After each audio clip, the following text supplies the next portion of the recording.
daginn öll sem öll. Ég býð ykkur hjartalega velkomin að þessa málstofu sem haldin í tilefni þess að 80 ár eru liðin frá því að verkfræðinám hófst við Háskóla Íslands. Ég heiti Sigurður Magnús Garðarsson og forseti verkfræði- og náttúruvísindasviðs Háskóla Íslands. Fyrir 80 árum var seinni heimsstyrjöldin nýhafin og það var þess valdandi að nemendur komst ekki til náms í verkfræði og því hófst námi hér heima af þeim sökum.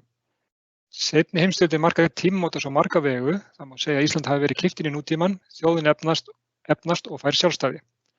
Það má þó rekja sögu verkfræðina til þar síðustu aldabyrjunar sem leggur grunninn að uppbyggingu samfélagsins úr sárri fátækt og eins nátengd sjálfstæðisbaráttunni. Út frá verkfræði sjónarhorninu þá það líklega samgöngumálin sem í forgrunni til að byrja með. Þetta leggur svo grunninn að því að hægt að hefja kennslu í verkfræði í seinna stríði þegar landið lokast. Síðustu 30 ár hefur orðið gríðarleg aukning í fjölbreytni í verkfræði. Til dæmis má nefna hugbúnaðarverkfræði, umhverfisverkfræði, heilbrigðisverkfræði og fleiri greinar. Og það má segja að þessi fjölbreytni endurspegli innræði verkfræðinnar í gegnum tækni og skipulag í fjöldamörg fagsvið sem helst á í hendur við þá vegferð sem við erum í sem samfélag. Það má einnig nefna að á síðustu 1-2 áratugum hefur einnig orðið mikil aukning kvenfólks í faginu sem hefur bæði breytt ásýn þess og ekki síður hvernig fengist við viðfangsefni fagsins í samfélaginu á hverjum tíma. Framtíðarverkefnin eru stór þar sem verkfræði mun koma við sögu. Næst okkur í tíma má kannski nefna áskorunina það hvernig við að bólusetja 7 milljarða jarðarbúa á nokkrum mánuðum. Eða hvernig tryggja má að gervigreind þjóni okkur en við ekki henni. Og svo kannski stærsta verkefni næstu áratugina en það hvernig leysum við hnattræna hlýnun. Mig langar að nota tækifærið og þakka þeim fjölmörgum sem hafa komið að því að skipuleggja málstofuna og stjórn verkfræðistofnunar fyrir frumkvæðið. En það einmitt Gunnar Stefánsson, formaður verkfræðistofnunar, sem málstofustjóri í dag og gef ég honum hér með orðið og hlakka til að fylgjast með dagskránni. Gjörðu svo vel, Gunnar. Takk fyrir þetta, Sigurður Magnús. Ég býð ykkur velkomin á þessa málstofu sem eins og fram hefur komið í tilefni þess 80 ára síðan að hafin var verkfræðinámið við Háskóla Íslands og þannig að tilefni ærið. Öllu jöfn náttúrulega hefðum við verið í hátíðarsal með þennan viðburð en eins og svo margir aðri viðburðir þá náttúrulega erum við hér í fjarfundarbúnaði í staðinn og það verður bara að hafa sig allir orðnir þokkalega vanir því. Það þó þannig að í þessu tilfelli þá sendum við þetta sem það sem kallast lifandi viðburður eða live streaming eins og það kallast á ensku. Það þýðir það í rauninni að þið ágætu þáttakendur, ágætu gestir. Þið getið spurt spurninga í gegnum svokallaðan Q&A glugga eða hnapp sem á að vera á skjánum hjá okkur eða í Teams forritinu. Þannig að þið getið ekki spurt spurninga í rauninni á annan hátt. Við, ég og tæknimennir munum síðan vinna í gegnum spurningarnar ein eftir aðra og vonandi gefst okkur tími til að svara sem flestum. En allavega ekki hika við að senda spurningar og eins og segi við munum reyna að svara þeim og hafa spjall í kringum þessar spurningar í lok dagsins. Við höfum hugsað, eða viðburð við höfum hugsað að þetta væri klukkutími og við erum með þokkalega þétta dagskrá þegar og munum í rauninni kannski hlusta á frumvörp svona í svona cirka 30-40 mínútur og síðan reyna að hefja smá spjall við fulltrúa deildana og þá sem hér eru staddir í þessum viðburði og vonandi verður þetta bara sem ánægjulegast og nýtist okkur vel í því að tala framtíð verkfræðináms sem við ætlum að reyna að gera í lokin. Við ætlum að byrja hérna með að taka aðeins stöðuna og fara í gegnum þróunina áður en að við förum síðan að tölum framtíðin eins og ég sagði áðan. Til þess að byrja þá ætla ég að bjóða Jón Atla Benediktsson, rektor, að koma með sitt innlegg. Gjörðu svo vel. Komið sæl og innilega velkomin og ég þakka verkfræðistofnun og verkfræði- og náttúruvísindasviði innilega fyrir að skipuleggja þennan viðburð og óska ykkur öllum innilega til hamingju með daginn. En ég hérna með erindi sem heitir Saga og þróun verkfræðináms við Háskóla Íslands og það nú gaman að fara yfir þessa glæsilegu sögu. Háskóli Íslands var stofnaður 1911 og það voru 3 deildir sem komu úr gömlum skólum sem voru sameinaðir og svo ein ný deild sem mynduðu Háskóli Íslands sem byrjaði starfsemi sína í Alþingishúsinu við Austurvöll. Og fyrstu áratugin eftir stofnun skólans takmarkaðist námsframboð einkum við þessar 4 deildir, það þá guðfræði, læknisfræði, lögfræði og norræn fræði. Og þeir sem vildu nema aðrar námsgreinar þurftu að leita til annarra skóla innan og innanlands eða erlendis. En það var alveg ljóst að það var mikil eftirspurn og eins og Sigurður Magnús rakti þá var mikil þörf fyrir aðra þekkingu og þess vegna var mikil eftirspurn eftir fjölbreyttara námsframboði og það má nefna til að mynda að stúdentsárgangurinn 1936 að í honum voru 68 stúdentar og 10 þeirra fóru utan til þess að nema verkfræði. En síðan, eins og Sigurður Magnús kom inn á, þá árum síðar heimsstyrjaldarinnar lokuðust möguleikar íslenskra stúdenta til náms erlendis. En þetta þýddi, þessi áhersla á nýjar greinar, að það voru nýjar greinar þróaðar til kandídatsprófs við Háskóla Íslands og fyrsta greinin var einmitt verkfræði sem var sett á laggirnar 1940. Og ég vil segja ykkur að 1940 merkisár í sögu Háskóla Íslands, ekki bara út af verkfræðinni, en þá var einmitt 17. júní aðalbyggingin vígð, þessi glæsilega bygging, stærsta bygging sem var á Ísland á þeim tíma og hún var vígð 17. júní og hún skiptir máli í þessari sögu vegna þess að þessi bygging, hún skapaði skólanum mikið rými og það var hægt að kenna fleiri greinar heldur en í Alþingishúsinu. Og þessar 9 námsgreinar sem voru settar á laggirnar við Háskóla Íslands, verkfræðin og síðan viðskiptafræði sem kom síðar og tannlæknisfræði, þær skiptu mjög miklu máli fyrir Háskóla Íslands, breyttu skólanum smám saman úr þessum embættismannaskóla sem hann hafði verið yfir í grunnnámsskóla. Og þetta tímabil getum við sagt, grunnnámsskólans, það var alveg til bara getum við sagt 1990 eða svo og þá varð háskólinn alþjóðlegur rannsóknarháskóli.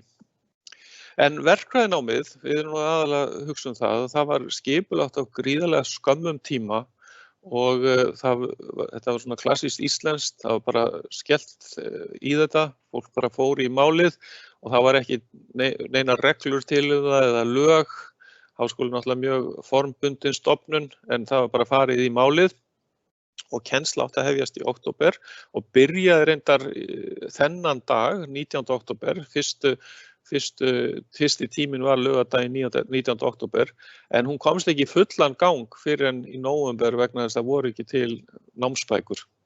Og nemendur fyrsta hausti, þeir voru 9, en það var engin föst kennarastað í greininni, það voru bara stundakennarar sem kenndu þetta og það voru 8 stundakennarar sem lögðu hönd á plóg. Og ég vil segja að verkfræðingafélagið skipti verulegu máli hér. Það var stoð og stytta háskólans í því að koma náminn af stað og það ber að þakka fyrir það. Og það var engin samningur eða áætlun samstarfi erlenda háskóla viðurkenningu námsins, en hugmyndin var að bjóða upp á 2 til 3 ára nám á Íslandi. Og þetta módel að bjóða upp á svona styttra nám, það var síðan nýtt í ýmsum öðrum greinum. Áformin gengu því miður ekki eftir í upphafi alveg, eins og Sigurður Magnús nefndi þá var þetta í miðju stríðinu og þegar fyrstu nemendurnir sem luku fyrirhlutanámi vorið 1943 kláruðu námið, þá var stríðið ennþá í gangi og þess vegna bauð Háskóli Íslands þeim nemendum að ljúka fullnaðarprófi byggingaverkfræði við Háskóla Íslands og luku 7 nemendur slíku prófi árunum 1946 til 1948. En síðan leið og allt opnaðist aftur eftir stríðið sem lauk 1945, þá var námið til lokaprófs aftur lagt niður. Síðan var verkfræðideild Háskóla Íslands, 5.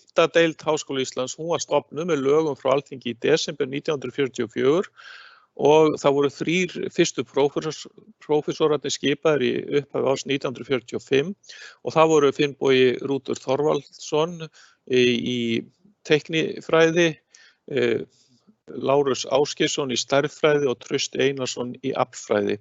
Og það var nú þannig að fyrstu svona áratugina þá voru 3 til 5 prófessorar, þetta voru mestuleyti stundakennari sem kendu og þetta voru allt kallar. Fyrsta konan til þess að vera prófessor í verkfræði við Háskóla Íslands var Anna Soffía Hauksdóttir 1987 í rafmagnsverkfræði. Á fyrsta deildafundi þessara deildar var Finnbogi Rútur Þorvaldsson, sem þá var reyndar stundakennari, kosinn deildaforseti og þó að eins og ég segi þetta hafi verið mikið stundakennara, þá var deildinni stjórnað mikilli festu og nemendafjöldi var stöðugur. Finnbogi Rútur var mikill leiðtogi hér. En síðan má segja að námið hafi þróast þannig að DTH hafi verið svona bara svona aðalskólinn sem við leituðum til. Við vorum með eins konar útibú frá honum, Danmarks tekníski háskóli eins og hann hét á þeim tíma og hann tók eiginlega sjálfkrafa við nemendum sem höfðu brautskrást frá verkfræðideild alveg bara fram yfir 1960. Og þetta sýnir þessa stöðu sem við vorum í varðandi skipulag náms á háskólastigi. Það voru engar skipulagar og skýra reglur gagnkvæmt mat á námi á milli þjóða og þetta allt öðruvísi en það umhverfi sem við þekkjum nú. Það var eiginlega bara velvild kunningsskapur og bara gagnkvæmt traust sem gilti þarna. Og þótt að verkfræðinámið var að mörgu leyti líkt því sem það var til dæmis á Norðurlöndum og í Þýskalandi var framvinda þess þó ólík þar og hér og þess vegna var mjög mikilvægt að við legðum upp hérna við Háskóla Íslands þetta nám þannig að þetta væri eins og bara undirbúningsnám til lokaprófs við DTH og þannig gerðist þetta og nemendurnir síðan komu þaðan og létu gott af sér leiða við íslenskt samfélag þegar voru búnir.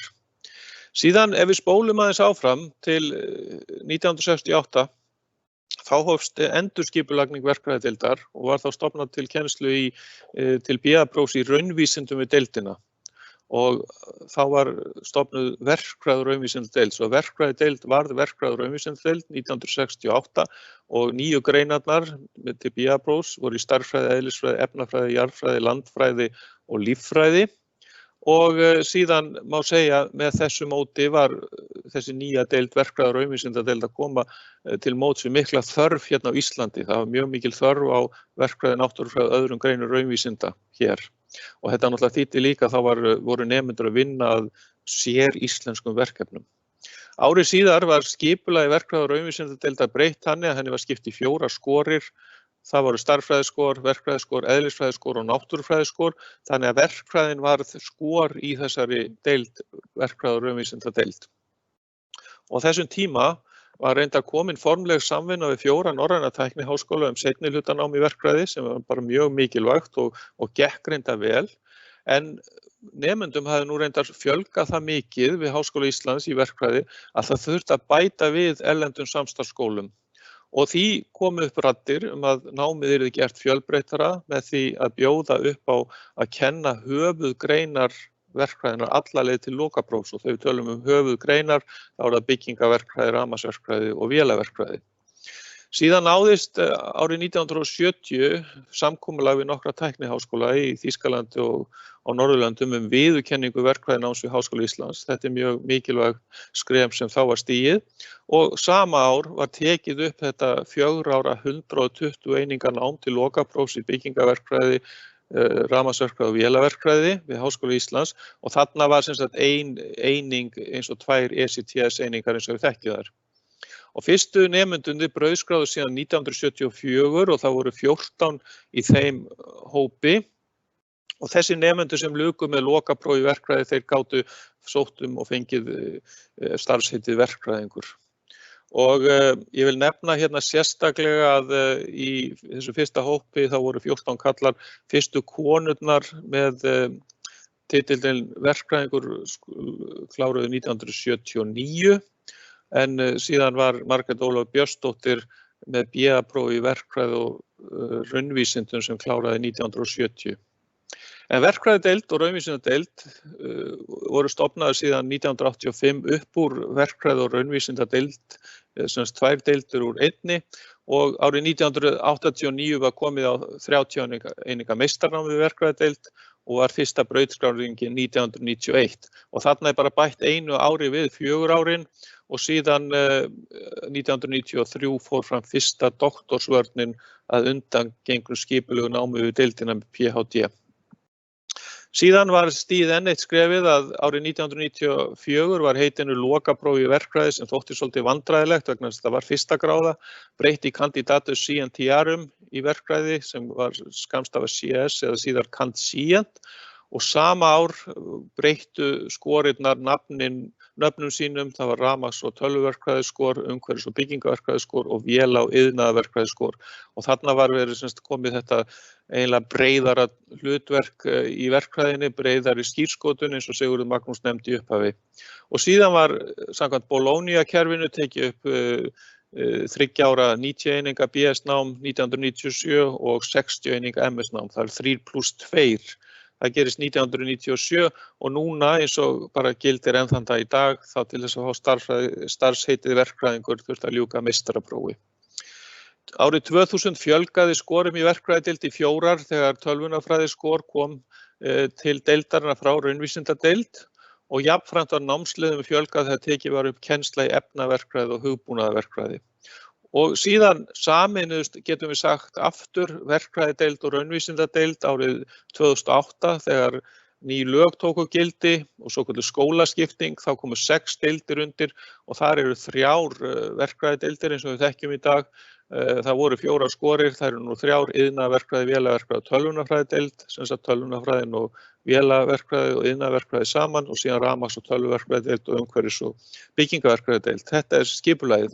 Og ef við aðeins svona horfum á breytinguna í brautskráningum frá 1980, þá sjáum við að það voru 40 svona sem voru að brautskrást frá 1980 til að byrja með og þá var allt í grunnnámi, síðan fer framhaldsnámið að koma inn svona í kringum 1990 sem meistaranám og svo fer doktorsnámið að koma inn í kringum kannski 2000 getum við sagt aldamótin og fer að aukast vegur þess. Svo þetta hérna litakóðað og við sjáum það að verkfræði deildirnar og hér tölvunarfræði reyndar með talin eru að brautskrá yfir 200 nemendur að jafnaði núna. Svo það hefur verið gríðarlegur vöxtur og ef við skoðum prófgráðurnar sem hafa verið að koma frá 1980 þá í grunnnáminu 3500 rúmlega, tæplega 800 í meistaranámi og 50 í doktorsnámi og ef við skoðum hvernig brautskráning eftir greinum hefur verið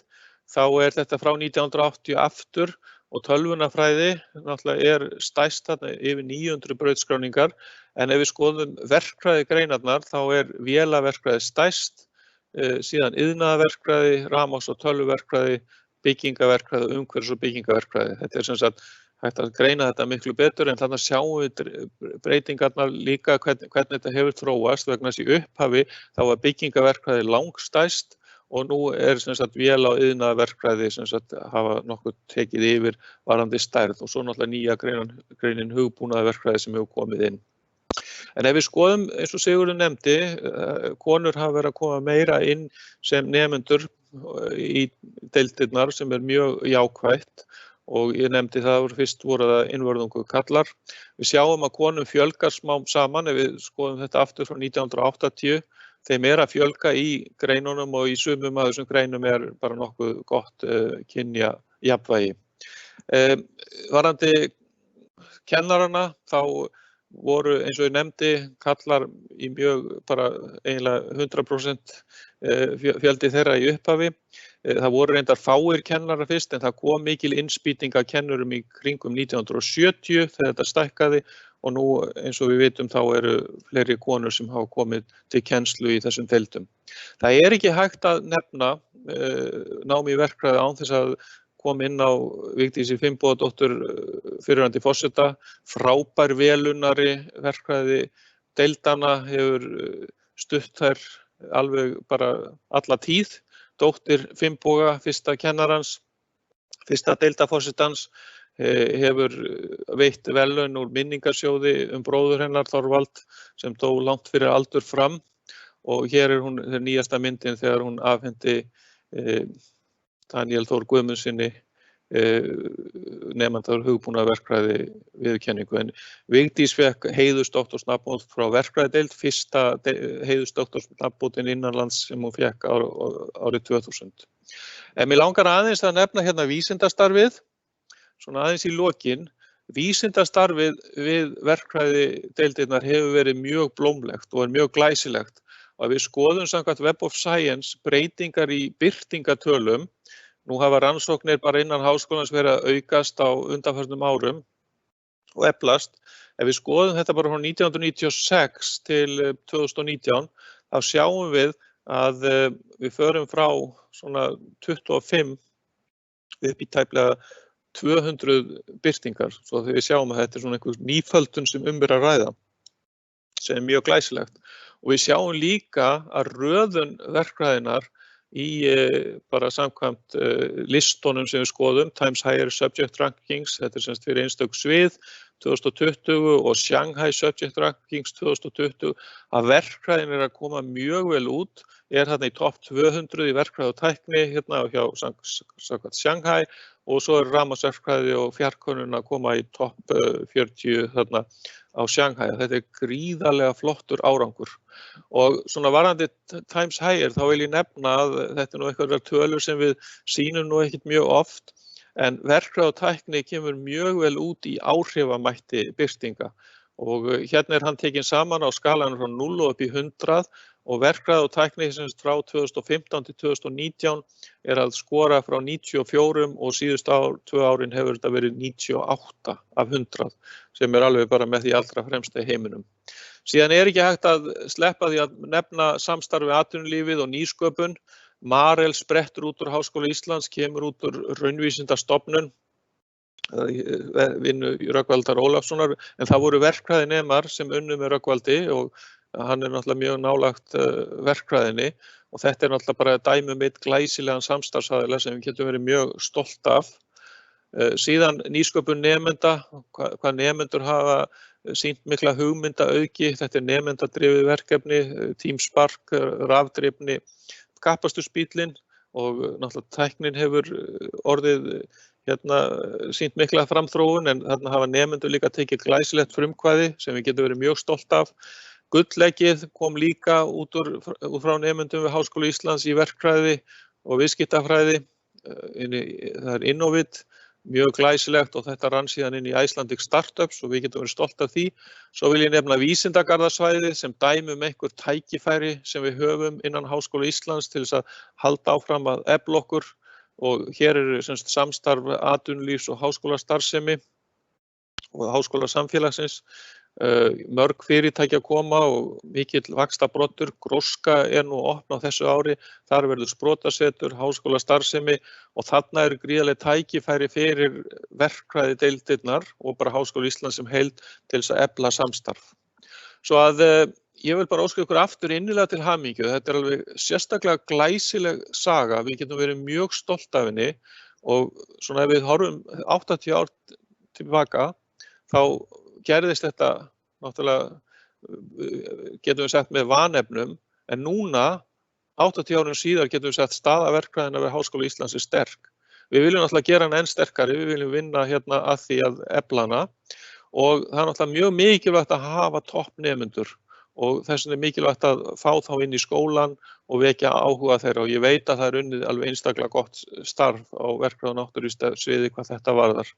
Við þurfum að þróa áfram meistaranámið og ég veit að Guðmundur mun örugglega koma inn á það á eftir, en lykilatriði líka hérna að halda áfram að efla samstarf innanlands og utan. Og þetta bara glæsilegt en við höldum áfram. Kæra þakkir. Takk kærlega fyrir þetta, Jón Atli. Þetta var mjög fróðlegt og gaman að heyra þetta. Þetta eins og þú segir, þetta glæsileg saga og það ljóst að það mikið vatn runnið til sjávar frá því þetta hófst fyrir öllu þessum árum síðan. Þetta var alveg frábært. Inn í þetta kemur Verkfræðingafélag Íslands. Þeir voru studdu þetta frumtak að geta stofnað þetta nám og með okkur hérna í dag Svana Helena Björnsdóttir sem formaður Verkfræðingafélag Íslands og ég ætla að gefa henni möguleika á að ávarpa málstofuna með nokkrum orðum. Svanna, ert þú þarna með okkur? Já, góðan dag. Það mér mikill heiður og ánægja að vera með ykkur í dag, þótt aðstæður séu vissulega óvenjulegar. Verkfræðingafélag Íslands var stofnað árið 1912 og þá höfðu 10 Íslendingar lokið prófi í verkfræði. Það var rúmum 20 árum eftir að fyrsti Íslendingurinn lauk verkfræðiprófi. Allt frá upphafi hafa menntunarmál verið einn af hornsteinum í starfi félagsins. Félagið stendur vörð starfsheitið verkfræðingur og gæði náms í verkfræði hér heima og erlendis. Sigurður Thoroddsen var fyrstur Íslendinga til að ljúka námi í verkfræði. Hann lauk prófi í því sem hefur verið þýtt á íslensku Fjöllistaskólanum í Kaupmannahöfn, á dönsku Den Polytekniske Læreanstalt árið 1891. 10 árum eftir að hann hóf undirbúningsnám við skólann, en honum sóttist námið seint vegna lélegs undirbúnings í raungreinum. Og hann var síðar fyrsti landsverkfræðingur á Íslandi. Lélegur undirbúningur í raungreinum gerði íslenskum verkfræðinemum erfitt fyrir og inntökupróf í stærðfræði við Fjöllistaskólann í Kaupmannahöfn reyndist mörgum erfið raun. Á fundi í Verkfræðingafélagi Íslands árið 1919 var samþykkt tillaga að skora á stjórnarráðið að beita sig fyrir því að stofnuð yrði stærðfræði- og náttúrufræðideild við Menntaskólann í Reykjavík. En óhætt að segja að brugðist hafi verið vel við þessari tillögu og deildin tók til starfa strax haustið eftir. Við upphaf síðari heimsstyrjaldarinnar, haustið 1939, voru 72 félagsmenn í Verkfræðingafélaginu. Voru flestir menntaðir í Danmörku en nokkrir í Noregi, Svíþjóð og Þýskalandi. Vegna stríðsástandsins lokuðust hefðbundnar leiðir til verkfræðináms og sendi stjórn félagsins frá sér ályktun að nú væri tímabært að hefja það sem kallað var fullkomið verkfræðinám við Háskóla Íslands. Þegar ákveðið hafði verið að koma á kennslu í fyrrhluta verkfræði var félagið beðið aðstoð við að undirbúa og koma kennsluna á fót. Í dag munu hafa aðrir rekið sögu verkfræðinámsins en mikilvægt að minna á sterk tengsl félagsins við verkfræðinámið allt frá upphafi. Þá má ekki gleyma framlagi verkfræðideildarinnar á sviði rannsókna og vísinda. Innan deildarinnar eru fræðimenn sem eru fremstir í röð í heiminum á sínu sviði. Þá hafa tengsl deildarinnar við atvinnulífið skapað mikil tækifæri og verðmæti. Stærstu fyrirtæki landsins, eins og til dæmis Marel, eru gott dæmi þar Við lifum á undarlegum tímum og okkar aðstæður núna eiga sér forn nýkönnun Verkfræðingafélagsins að aðstæðum félagsmanna á tímum COVID-19 sýnir að tæknimenntun gefur forskot þegar staðið frammi fyrir breyttum og krefjandi aðstæðum. Tæknimenntað fólk iðulega skapandi í hugsun, vant því að hugsa í lausnum og sjá leiðir til nýrra tækifæra og nýsköpunar. Tæknimenntun má samþætta við ýmiss konar aðra menntun og listir. Hún getur aukið aðlögunarhæfni og gefið fólki tækifæri til að skapa sér sjálft nýjan starfsgrundvöll. Tæknimenntun og tækniþekking lykillinn að þeirri nýsköpun sem nú kallað eftir. Með nýsköpun, hugvit og tækni að leiðarljósi munum við vinna okkur út úr vandanum og þar gegna verkfræðingar og tæknifræðingar mikilvægu hlutverki. Í þessu samhengi verður ljóst hve gríðarlega mikilvægt það að hér á landi sé í boði verkfræðinám sem stenst samanburð við það besta sem í boði við erlenda háskóla. Við eigum að vera stolt af því hvernig til hefur tekist í verkfræðinámi á Íslandi á þeim 80 árum sem liðin eru. Námið vissulega krefjandi og öll höfum við heyrt sögur af þrekraunum nemenda í stærðfræðigreiningu, en afraksturinn segir sitt. Nám í verkfræði við Háskóla Íslands þykir með því besta sem völ á og íslenskir nemendur sem kjósa að fara í framhaldsnám erlendis standa vel að vígi. Sami metnaður tel ég reyndar að sé í verkfræðinámi við Háskólann í Reykjavík. Ég minntist hér áðan á raunir fyrstu íslensku verkfræðinemanna vegna lélegs undirbúnings í raungreinum. Staða raungreina innan skólakerfisins hefur átt undir högg að sækja og nú í mótun og til umsagnar breytingar á viðmiðunarstundarskrá grunnskóla. Og þar lagt til að hækka hlutfall kennslustunda í íslensku og náttúrugreinum. Verkfræðingafélag Íslands hefur margsinnis bent á og beitt sér fyrir því að kennsla í raungreinum verði efld. En það nægir ekki að fjölga kennslustundum. Það vantar fleiri kennara í grunnskólana sem eru menntaðir í stærðfræði og náttúrugreinum og það verður að styðja vel við bakið á þeim með til dæmis möguleikum til símenntunar. Einnig þarf að bæta stórlega aðbúnað í skólum til verklegra kennslu í raungreinum. Við getum ýmislegt lært af hinum Norðurlöndunum þar sem markvisst starf hefur verið unnið í því að efla áhuga ungs fólks á vísindum og tækni. Ég tel að áhrifin af styttingu framhaldsskólans séu ekki enn að fullu komin í ljós. Það mikil hætta á og ýmislegt sem nú þegar bendir til að nemendur komi verr undirbúnir fyrir krefjandi námi sem verkfræðin vissulega er. Þetta eru þeirra áskoranir sem við stöndum frammi fyrir í dag þegar við fögnum merkum áfanga í verkfræðikennslu á Íslandi. Ég óska Háskóla Íslands og verkfræði á náttúruvísindasviði til hamingju með þessi merku tímamót og fyrir hönd Verkfræðingafélags Íslands þakka ég fyrir ánægjulegt og árangursríkt samstarf. Takk kærlega fyrir þetta, Svanna. Frábært að fá þessi orð frá þér og fallega orði okkar garð náttúrulega, en líka þessa frábæra ábendingu að það þarf að auka vægi raunvísinda í námi og helst byrja fyrr og reyna að laða að fleiri nemendur. Og þetta mjög þörf ábending. Takk kærlega fyrir það. Við höldum áfram dagskránni og næstur á málendaskrá Guðmundur Freyr. Guðmundur Freyr Úlfarsson deildarforseti í umhverfis- og byggingaverkfræðideild og hann ætlar svona aðeins að skipta gír. Við ætlum að fara í rauninni aðeins frá því að tala kannski mest um söguna og þróunina yfir í að tala framtíðina og hann ætlar að vera með erindi sem að heitir Verkfræðimenntun á Íslandi til framtíðar. Guðmundur Freyr, gjörðu svo vel. Já, þakka fyrir. Góðan dag, rektor, fundarstjóri, kæru áheyrendur allir, samstarfsfólk. Gunnar hafði nú kynnt mig þannig að ég ætlaði að tala um verkfræðimenntun á Íslandi til framtíðar. Ég fann að ég hafði kannski ekki alveg næga þekkingu á aðstæðum verkfræðináms allsstaðar, þannig að ég ákvað að bæta orðinu háskóla þarna inn og einbeita mér á Háskóla Íslands. Ég ætla aðeins að ræða þetta málefni og það var mjög gott að fá yfirliti yfir sögu verkfræðinnar á Íslandi frá rektor og það var mjög hjálplegt og ég hef bara hreinlega verið að breyta glærunum á meðan til þess að taka tillit til þessara nýju upplýsinga.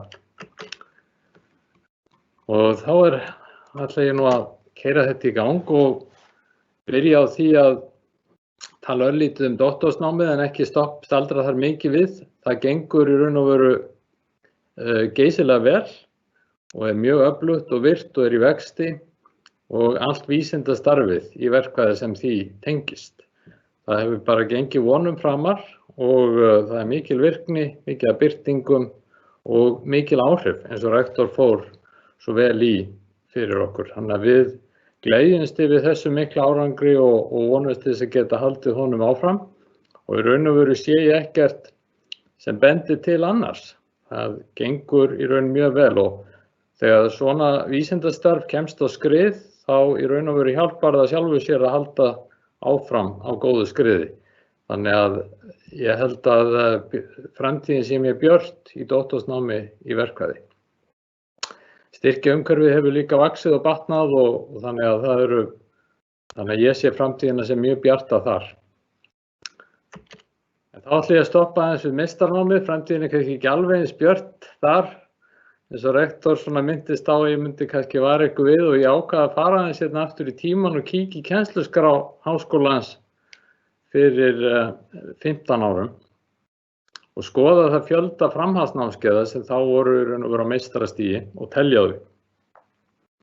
og það nú flókin staða í iðnaðarverkfræði og vélaverkfræði því að þar eru ýmsar aðrar verkfræðigreinar en ég ákvað að telja allt saman sem að síðar fór inn í IFT-deild en sleppi þó tölvunarfræði til þess að hafa þetta svona sambarlegt.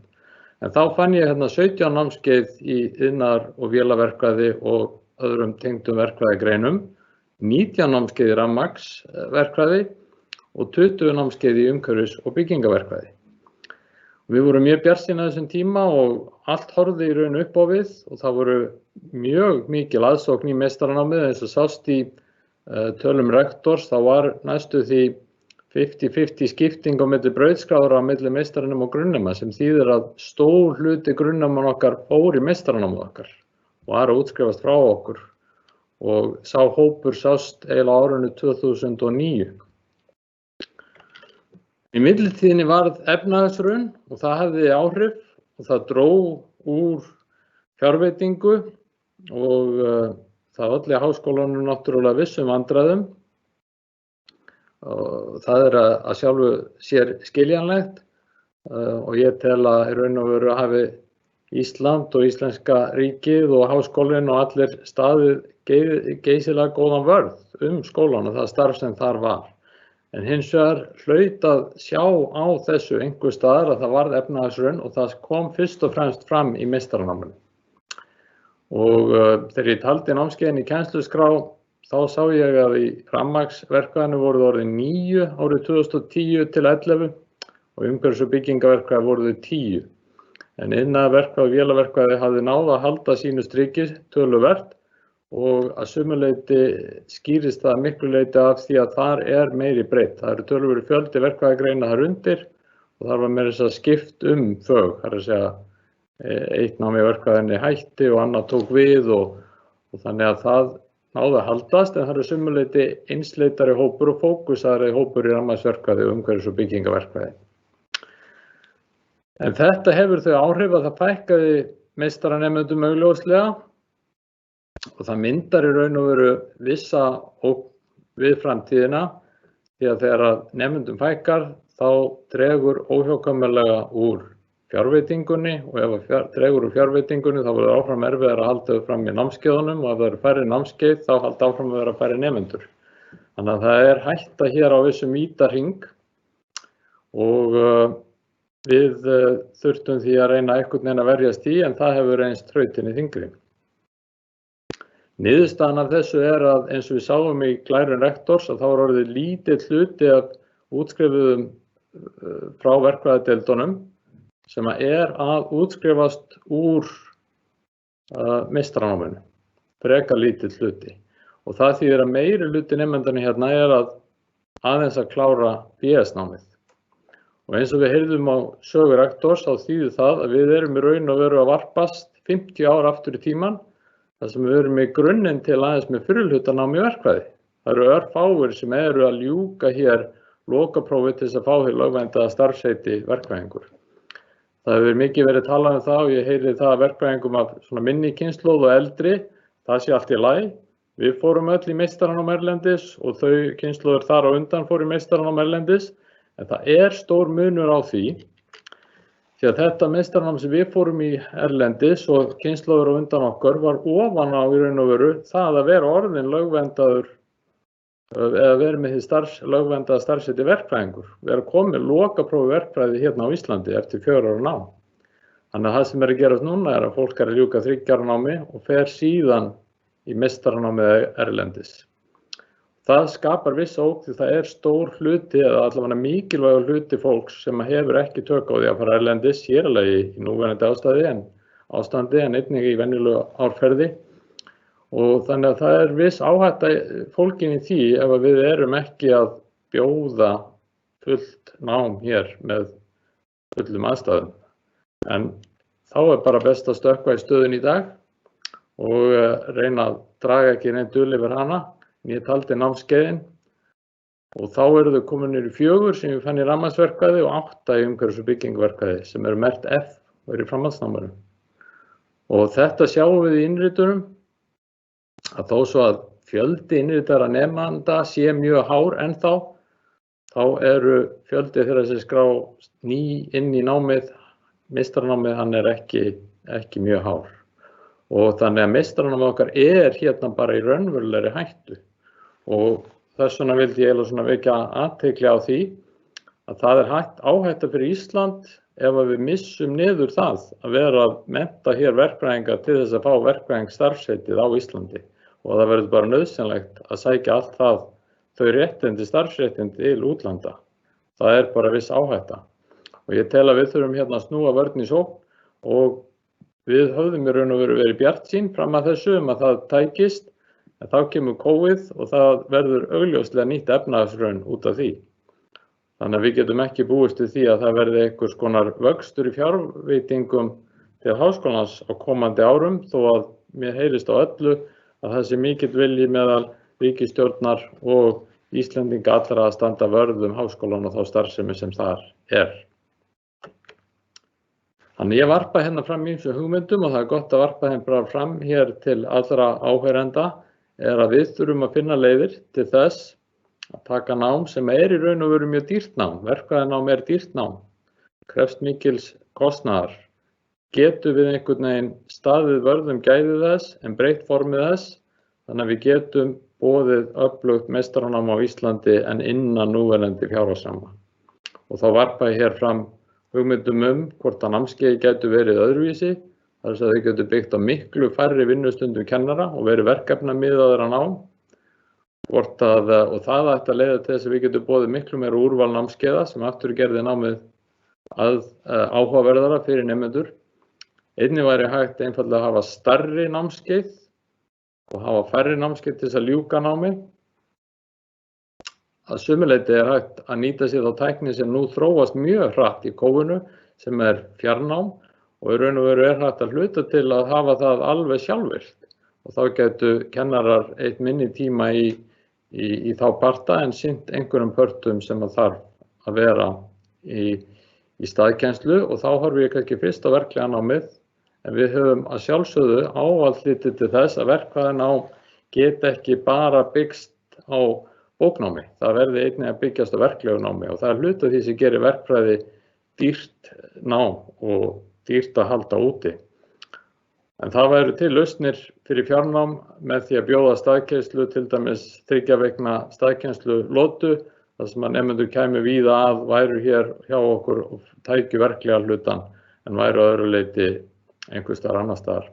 Síðan varpa ég fram hérna hugmyndum hvort að MS-námið þarf endilega að vera 2 ár, 2 ára nám, hægt að hafa þessi 90 eininga nám sem hægt að ljúka á 1 ári og sem að varpa maður fram spurningunni var þörf á því að fara úr 3 ára námi upp í 4 ára nám og úr 4 ára námi upp í 5 ára nám þegar það var gert til þess að fá lögverndaða starfsheitið verkfræðingur. Núna ekki allar þjóðir þannig, það eru þjóðir sem byggja verkfræði titilinn aðeins á BS-námi og þá iðulega einhverju öðru í rauninni viðbát en það eru þjóðir þannig og við höfum lent í þeim sérstöku aðstæðum að vera með verkfræðingar sem sækja nám hjá okkur í meistaranám og við krefjumst þess að tæki næstu því allt grunnnámið sitt aftur til þess að uppfylla kröfur okkar að fá að vera í meistaragráðunni svo þau gætu orðið lögverndaðast verkfræðingar á Íslandi, fólk sem eru verkfræðingar erlendis, jafnvel. Þannig ég varpa þessum hugmyndum fram og óska eftir að heyra athugasemdir. Ekkert hefur að sjálfsögur ákveðið þetta og ég að koma sumum óvart bara hér í dag. En þegar ég horfi til framtíðarinnar, þá sjáum við að alþjóðavæðing vex í sífellu og leið og alþjóðavæðingi vex, þá sjáum við að tæknin verður einsleitari, aðferðir að verða einsleitari heiminn og má líka segja að menning sé að verða einsleitari. Þrátt fyrir að tala sig fjölmenningu, þá sú þróun að gerast allstaðar, þannig að fjölmenningin í raun og veru mjög svipuð aðstæðar og svipari heldur en heimurinn var. Og þetta þýðir í raun og veru að okkar þekking gengur víðar í heiminum og okkar fólk getur leitað sér verkefna víðar í heiminum og með þessu koma núna að það mikill vöxtur með gervigreind í öflugum tungumálaþýðendum sem sumir hverjir eru bara orðnir glettilega góðir á íslensku og það mikill munur því fyrir 10 árum síðan. Og niðurstaðan að alþjóðlegur aðilar eru farnir að geta lesið íslensk gögn og Íslendingar eru farnir að geta lesið gögn á tungumálum sem við höfum ekki getað lesið áður. Og þetta að leiða af sér í sambandi við opnun útboða, að erlendir aðilar geta boðið í verk hér og fengið þau, og það við ógnun við okkar innlendu verkfræðinga, en að sama skapi geta innlendir verkfræðingar í auknum og auðveldari mæli boðið í erlend verk.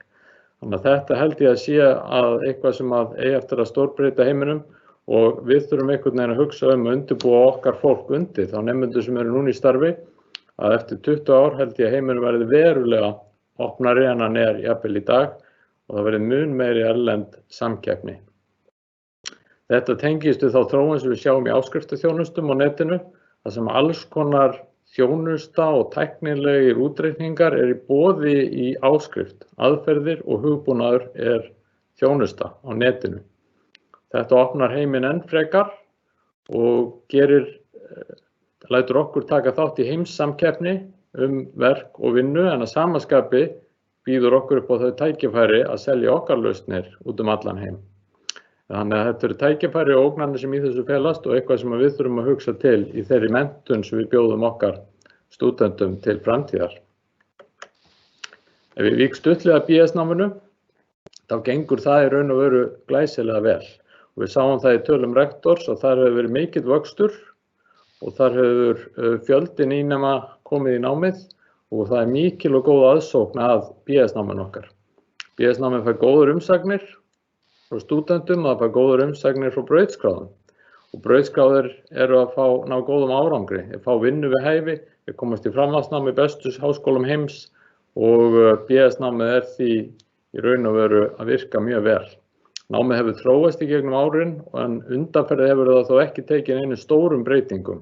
En við finnum hins vegar fyrir þessum fjárhagslega þrýstingi sem hefur þrýst á meistaranámið, hann örlítið farinn að ýta á BS-námið líka.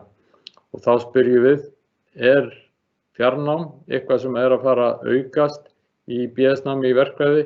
Hvernig getum við haldið út í verklegu og eigum að bjóða stærri en færri námskeið? Við höfum séð það gerast í skólum í kringum okkur að námskeiðin hafa stækkað og þeim hefur fækkað. Svo annað sem ég hef ákvað að bæta hérna inn og það bara einfaldlega staða íslenskunnar.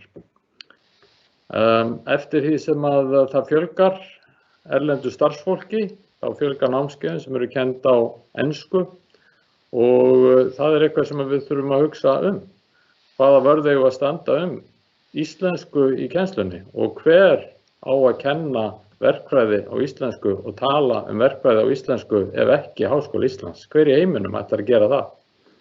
Þannig að ég tel að þetta sé í raun og veru eitthvað atriði sem við þurfum virkilega að hafa hug á og ef við tökum ekki tillit til þess, þá tel ég innan 20 ára verði hugsanlega stór hluti grunnnáms komin á ensku og ég spyr hvort að það sé staða sem við viljum fara. En allavega ættum við að ákveða hvað við viljum gera en ekki láta það gerast bara óvart. Þá ætlum ég víkja að hugsuninni til framtíðar. Það mjög margt að gerast í umhverfinu. Umhverfismál að verða sífellt brýnari og sjálfbærni í raun og veru augljóslega nauðsynleg. Án hennar við bara í raun og veru í stórhættu sem mannkyn. Heilsa, hnattræn fólksflutningar eitthvað sem eftir að dramatískt aukast og náttúruhamfarir í raun og veru að einhverju leyti hugsanlega verða tíðari.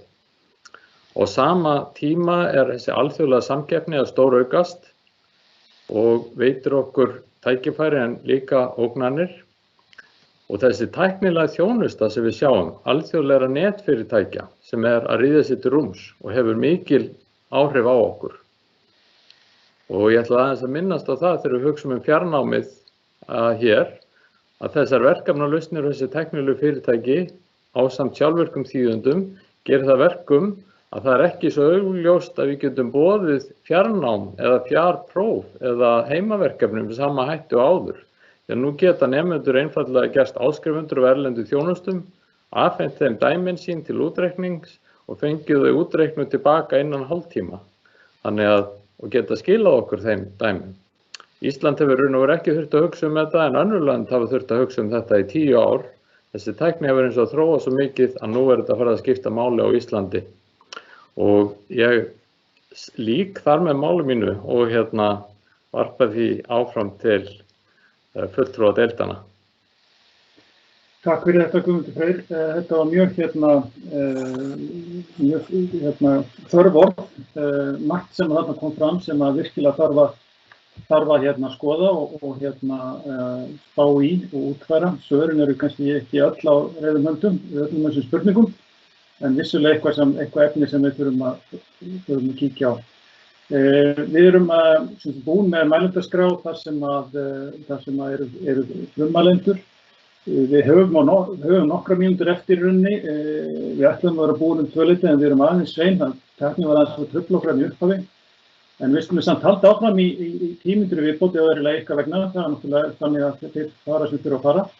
Það var önnur plön, en við skulum halda áfram og ég ætla að biðja Hrund Ólu Arnórsdóttur að koma og segja okkur aðeins frá sem fulltrúi frá umhverfis byggingarverkfræði sínum hugmyndum.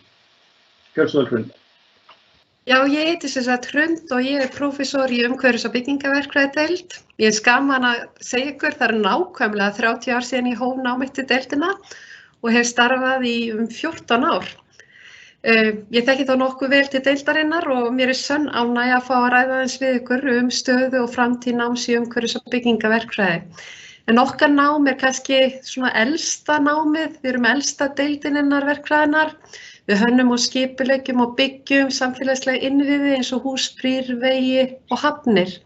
Og verk okkar eru einhverjar stærstu fjárfestingar sem samfélög fara í og undirstaða fyrir atvinnusköpun og velferð. Við gerum ríka kröfu að þessi mannvirki eða verk endist í áratugi og á þeim tíma getur margt breyst, sérstaklega núna vegna til dæmis hnattrænnar hlýnunar.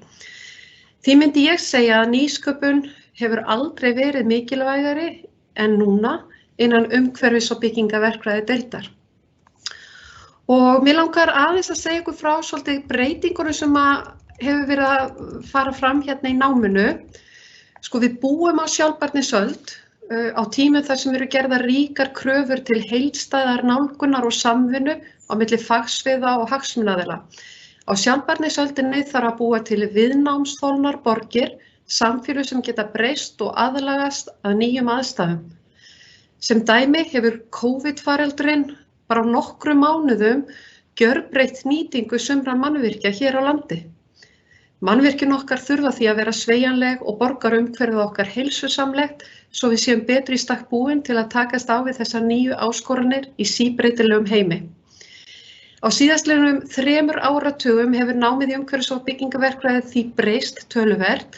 Við erum orðin þverfræðilegri, við erum orðin heildrænni, við erum að vinna markvisst með sjálfbærnismarkmið Sameinuðu þjóðanna með námskeiðum sem koma annaðhvort beint eða óbeint inn á hluti eins og sjálfbæra orku, sjálfbæra borgir, vatn og hreinlæti, líf á landi, líf í vatni, heilsu og vellíðan og þar fram eftir götunum. Við leggjum mun meiri áherslu á vísindaleg vinnubrögð, nýjar stefnur og rannsóknir, bæði innan íslenskra fagstéttar og í alþjóðlegum vísindaheimi. Ég tek stöðuna og horfi til framtíðar í umhverfis- og byggingarverkfræði. Lengst af okkar 80 ára sögu höfum við fyrst og fremst gegnt því hlutverki að þjálfa næstu kynslóðir verkfræðinga sem láta gott af sér leiða fyrir Íslands samfélag. En síðastliðna 3 áratugi hefur Háskóli Íslands stefnt að því að verða fullgildur rannsóknarháskóli. Og það sem rannsóknarháskóli býður fram yfir venjulega háskóla með grunnnám eingöngu að búa til innlenda þekkingu sem tekur mið af innlendum aðstæðum. Og Ísland eru sérlega óblíðar veðuraðstæður til dæmis og það þarf því að hanna og skipuleggja samfélagslega uppbyggingu með tilliti til þeirra. Það að innleiða tækni úrlausnir frá nágrannaþjóðum okkar hefur því miður ekki alltaf reynst vel hér á landi. Við getum ekki reitt okkur einungis á að yfirfæra þekkingu, við verðum að búa til okkar eigin þekkingu.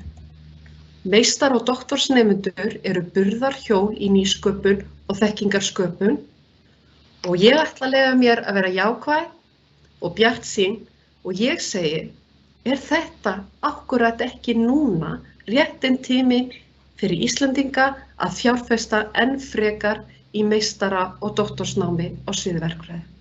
Takk fyrir. Já, núna ég allavega með svarið við spurningunni Hrund, það bara já, klárlega rétt tími núna.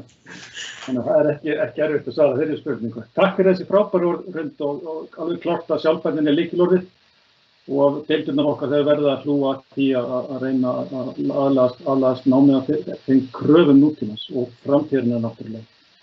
Við erum líka með fleiri fulltrúa hérna og Magnús Örn Úlfarsson frá rafmagns- og tölvuverkfræðideildinni.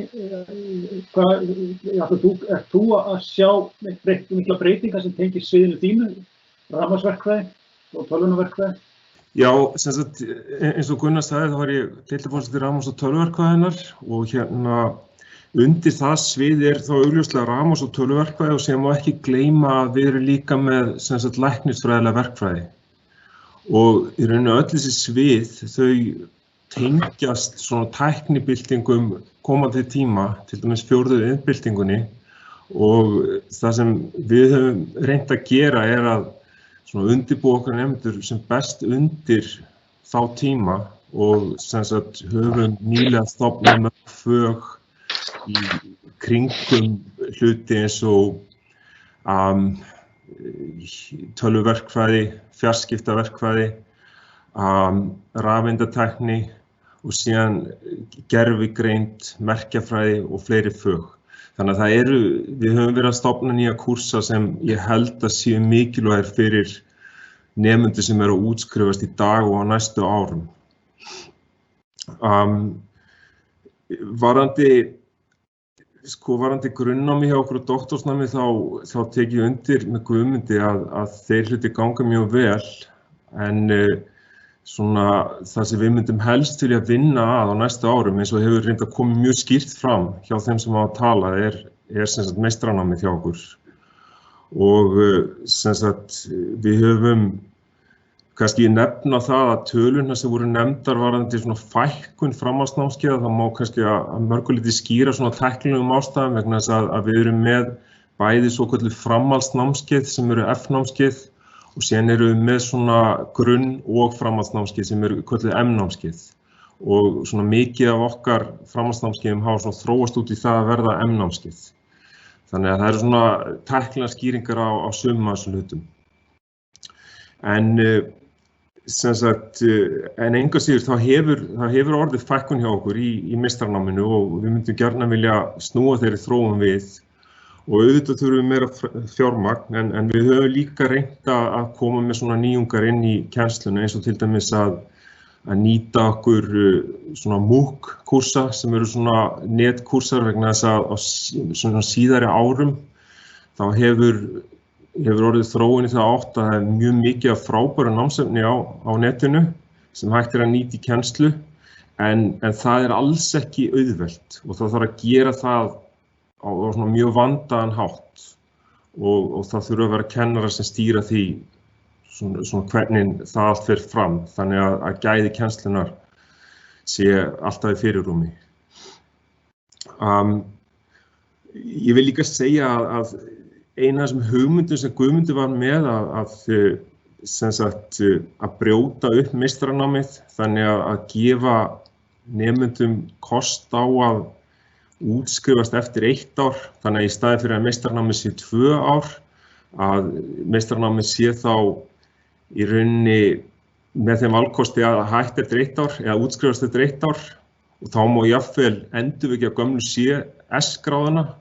Ég held að sá möguleiki gæti virka mjög vel fyrir rafmagns- og tölvuverkfræðina vegna þess að ég hef oft orðið var við það að nemendur hafa kannski fundist 2 ára námið of langt og hafa kannski viljað sem sagt taka kannski 1 ár í viðbót og hafa þá oft farið í aðra deildir til þess að gera það.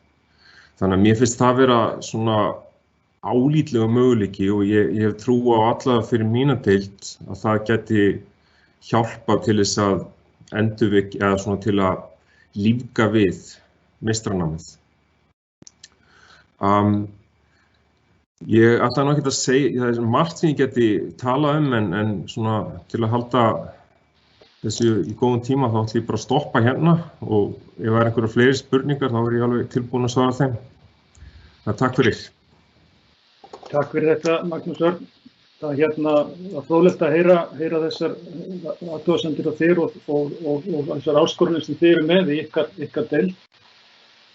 Vissulega margar mjög áleitnar en vonandi þetta eitthvað sem við getum leyst í framtíðinni og fengið fleiri meistaranemar sem þú ert líka að benda á. Sjálfur ég prófessor í iðnaðarverkfræði, vélaverkfræði og tölvunarfræði deild sem er stór deild hjá okkur. Það er mjög mikið af nemendum í þeirri deild, sérstaklega í grunnnámi og ekki minnst í tölvunarfræðinni. Tölvunarfræðin er líka með svið sem er hugbúnaðarverkfræði, þannig að þeir tengjast verkfræðináminu mjög vel. Margar áskoranir þarna líka innan iðnaðarverkfræði og vélaverkfræði. Það náttúrulega og er búin að kannski vera náttúrulega bankahurðina svolítið lengi, þessi svokallaða fjórða umbylting. Við erum að sjá náttúrulega tölvuvæðinguna eða digitalization alls staðar í iðnaði og í opinberri stjórnsýslu og annars staðar. Og þetta er einhverjir hlutir sem við náttúrulega erum að vinna með og munum gera það áfram. Ég held að sé mjög margt þar sem við þurfum að vinna betur og ég held að margt af því sem Guðmundur færði okkur hérna fram fyrir okkur fyrir í dag komið þar mjög sterkt inn líka. Því miður tíminn okkar farinn, klukkan er 2:10. Það var eitthvað sem sagði við með ætlum kannski að hafa þetta eitthvað eins lengra en á móti kemur að það getur nú oft verið erfitt að sitja svona fram á tölvuskjáin á löngum fundum því oft verða margir og kannski betra að hafa það aðeins styttri. Þetta hefði kannski orðið málþing ef tímarnir var öðruvísi, hálfsdags málþing í Hátíðasal Háskóla Íslands en þetta var niðurstaðan. Ég ætla bara að fá að þakka öllum sem tóku þátt hér í dag, frummælendum og öðrum sem komu með gott innlegg. Ég ætla að fá að þakka þeim sem heima sátu. Kannski voru fleira þeim sem voru að flytja erindi sem sátu heima eins og til dæmis undirritaður. En allavega þeir sem komu og hlustuðu ætla ég líka að þakka kærlega fyrir að vera með okkur í dag. Því miður, það eru komnar spurningar nokkra en því miður þá verð ég að loka þessu tímans vegna. Ég óska ykkur bara góðs gengis og megi dagurinn verða áfram ánægjulegur fyrir ykkur og ég ætla formlega að loka þessari málstofu. Takk fyrir í dag.